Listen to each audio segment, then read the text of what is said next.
নমস্কার, সকলকে স্বাগত জানাই আমাদের চ্যানেলে। আপনার দিনটি শুভ হোক এই প্রার্থনা করে আজকের ভিডিওটি শুরু করছি। আজকের ভিডিওতে আমরা কথা বলবো সিংহ রাশির জাতক জাতিকাদের আগামী এই যে 151 দিন কেমন যাবে। কারণ কর্কট রাশিতে কিন্তু বৃহস্পতি গোচর করছে, আর এটা কিন্তু বৃহস্পতির সবথেকে উচ্চ রাশি।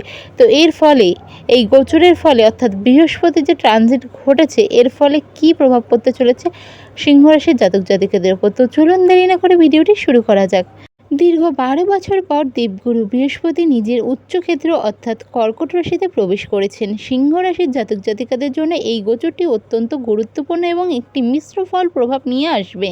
সিংহ রাশির ছক অনুসারে বৃহস্পতি যেহেতু আপনাদের পঞ্চম এবং অষ্টম ভাবের অধিপতি, অর্থাৎ শিক্ষা, সন্তান, বুদ্ধি, পরিবর্তন, গুপ্তবিদ্যা এই ঘরগুলোর অধিপতি, তাই দ্বাদশ ভাব বা ব্যয়ভাবে এই উচ্চস্থ বৃহস্পতির অবস্থান আপনাদের জীবনে কিন্তু বেশ কিছু পরিবর্তন আনতে চলেছে।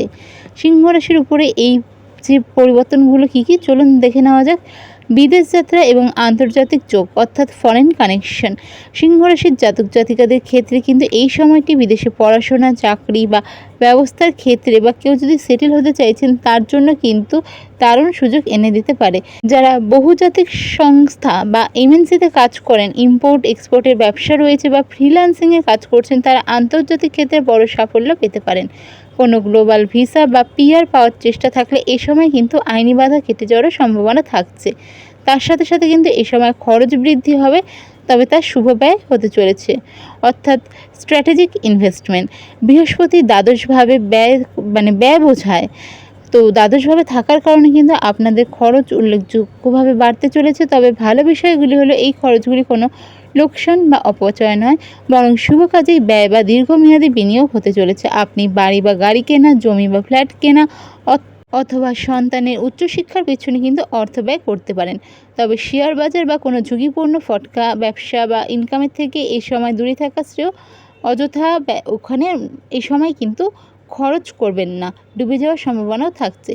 মানসিক শান্তি ও আধ্যাত্মিক উন্নতি অর্থাৎ স্পিরিচুয়ালিটি আর মেন্টাল পিস, এই দিকটা যদি বলা যায়, আপনাদের দ্বাদশ ভাব হলো অবচেতনের ঘর। এখানে উচ্চ বৃহস্পতির অবস্থান আপনাদের মানসিক জগতের ভুলবদল ঘটাবে। যদি দীর্ঘদিন কোনো মানসিক উদ্বেগ, একাকিত্ব বা ডিপ্রেশন কাজ করে থাকে তবে তা থেকে মুক্তি পাবেন।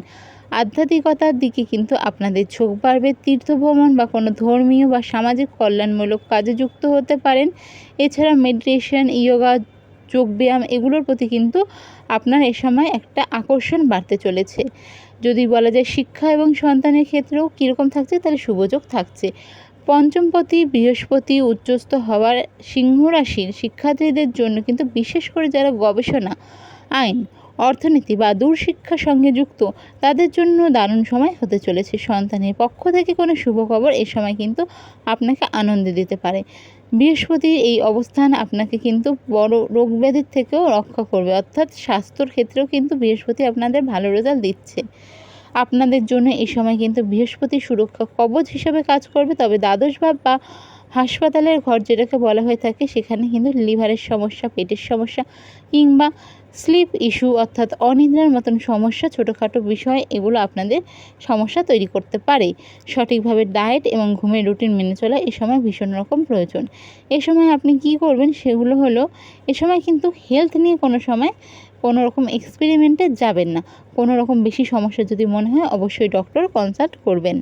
এছাড়াও কর্কট রাশিতে বৃহস্পতির এই উচ্চ অবস্থানের জন্য প্রেমী সম্পর্কের ক্ষেত্রে যদি বলা যায়, তাহলে কিন্তু এই ক্ষেত্রে কিন্তু সময়টা আপনাদের মিশ্র থাকবে, তবে ইতিবাচক ফল অবশ্যই দেবে। দূরত্বের সম্পর্ক বা লং ডিস্টেন্সে যারা রয়েছেন, যদি আপনার সঙ্গী বা সঙ্গিনী অন্য কোনো শহরে থাকে, বিদেশে থাকে, তবে এই সময় আপনাদের সম্পর্কের টান বাড়বে, মজবুত হবে। ইন্টারনেটের মাধ্যমে বা ফোনের মাধ্যমে, মানে তৃতীয় কিছুর মাধ্যমে, সামনাসামনি দেখা না হলে সাধারণত আমরা বর্তমান যুগে এগুলো ইউজ করে থাকি, এই জিনিসটার ব্যবহার কিন্তু সম্পর্কে বাড়তে চলেছে। এই সময় আপনি প্রেমের ক্ষেত্রে সাময়িক আকর্ষণের চেয়ে স্থায়িত্ব, মানসিক সংযোগকে বেশি গুরুত্ব দেবেন। খামখেয়ালিপনা কমে আসবে। যেহেতু এটি দ্বাদশ ভাব, তাই গোপন শত্রুতা বা তৃতীয় কোনো ব্যক্তির হস্তক্ষেপের সম্পর্কে অশান্তি বা ভুল বোঝাবুঝিও তৈরি হতে পারে। নিজের সঙ্গীর প্রতি বিশ্বাস রাখবেন এবং সম্পর্কের ব্যক্তিগত বিষয়গুলিকে ব্যক্তিগতই রাখার চেষ্টা করবেন।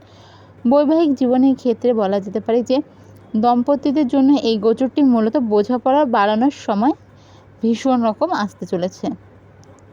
যাদের নিজেদের মধ্যে কোনো রকম সমস্যা চলছিল, জীবনসঙ্গীর সঙ্গে আপনার মানসিক বোঝাপড়া এই সময় খুব ভালো থাকবে। আপনারা দুজনে মিলে কোনো ধর্মীয় স্থানে ঘুরতে যেতে পারেন। কোনো যৌথ সম্পত্তি কেনা, ভবিষ্যতের জন্য কোনো বড় বিনিয়োগও এই সময় কিন্তু করতে পারেন। আপনার বিপদে এই সময় কিন্তু সবথেকে বেশি আপনারা এই সময় আপনাদের লাইফ পার্টনার অর্থাৎ বিবাহিত যারা রয়েছেন তাদের লাইফ পার্টনারকে পাবেন। আপনি যদি ছেলে হন তাহলে আপনার স্ত্রীকে, আপনি যদি স্ত্রী হন আপনার স্বামীকে। বড় মেন্টর বা গাইডের মতো আপনাকে কিন্তু এই সময় আগলে রাখবেন।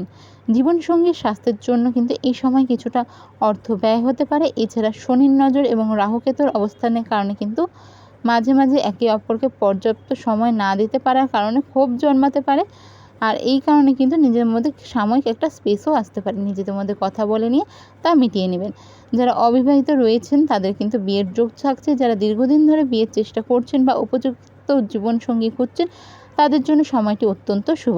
উচ্চস্থ বৃহস্পতি আপনাদের কিন্তু বিদেশের কোনো স্থান থেকেও পাত্রপাত্রীর যোগান দিতে পারে।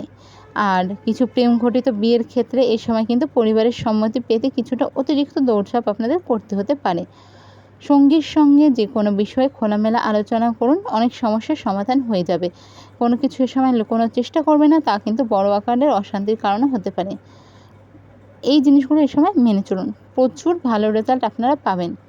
এই সময় আপনারা রেমেডি কী করবেন? যারা হাজব্যান্ড ওয়াইফ রয়েছেন বা লাভার্স রয়েছেন তাদের ক্ষেত্রে বলবো, যদি সম্ভব হয় একসাথে, আর যারা লং ডিস্টেন্সে রয়েছেন তারা নিজেরা একই দিনে যে কোনো বৃহস্পতিবার কোনো মন্দিরে গিয়ে, বিশেষ করে যদি এরকম কোনো মন্দির থাকে বা যদি মন্দির না থাকে তাহলে বাড়িতে রাধাকৃষ্ণ, লক্ষ্মীনারায়ণ এনাদের কোনো হলুদ ফুল এবং হলুদ মিষ্টি অর্পণ করে পুজো করুন। এছাড়াও এই সময় প্রতি বৃহস্পতিবার বা যে কোনো একটি বৃহস্পতিবার আপনাদের সামর্থ্য অনুযায়ী কোনো ব্যক্তিকে, যিনি অ্যাকচুয়ালি নিডি পারসন, দুস্থ পারসন, কোনো রকম হলুদ মিষ্টি, লাড্ডু, ছোলার ডাল, কলা এরকম জিনিস দান করতে পারেন। এই সময় কিন্তু পিতামাতা বা গুরুজন বা শিক্ষকদের সাথে খারাপ ব্যবহার করবেন না, তাদের সাথে ভালোভাবে চলার চেষ্টা করুন। তাদের আশীর্বাদ আপনাদের জন্য খুব ভালো হতে চলেছে। প্রতি বৃহস্পতিবার সকালবেলা স্নান করে পূর্ব দিকে মুখ করে বসে দেবগুরু বৃহস্পতির এই বীজ মন্ত্রটি আপনারা 108 বার জপ করুন। ওং রাং রিং রং স গৌরবে নমঃ, এই মন্ত্রটি 108 বার জপ করুন। আর এই সময় কিন্তু প্রত্যেক বৃহস্পতিবার যাদের একটু ফাইন্যান্সিয়াল প্রবলেম চলছে, চেষ্টা করুন নিরামিষ খাওয়ার, আহার গ্রহণ করার এবং সামান্য হলুদের তিলক এই সময় লাগাতে পারেন, যা আপনাদের জন্য অত্যন্ত শুভ। বাকি আপনাদের ওপর আপনারা বৃহস্পতিবার কী আহার গ্রহণ করবেন কি করবেন না। ভিডিওটা যদি ভালো লেগে থাকে অবশ্যই সাবস্ক্রাইব, লাইক, শেয়ার করুন। দেখা হবে পরের ভিডিওতে। জয় শ্রীকৃষ্ণ, রাধে রাধে।